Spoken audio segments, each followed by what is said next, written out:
Hello, mapagpalang araw po sa inyong lahat mga kusina. Ayan, gagawa po tayo ngayon ng latik. Homemade latik. Ayan. Ayan ang ating latik, guys.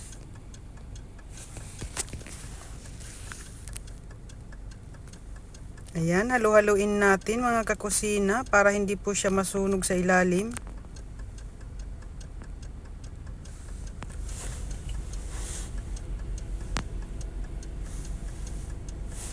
Halo lang po ng halo hanggat hindi pa po siya natutuyuan.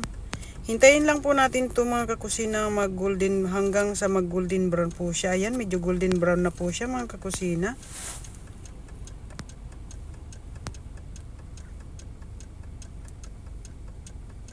Ayan, ayan po yung ating latik mga kakusina. Kailangan po ay lagi po natin itong hahaluin at kailangan po nating bantayan dahil mabilis po itong masunog. Ayan, ang kakalabasan po nito ay mapait. Thank you for watching. Don't forget to subscribe my YouTube channel.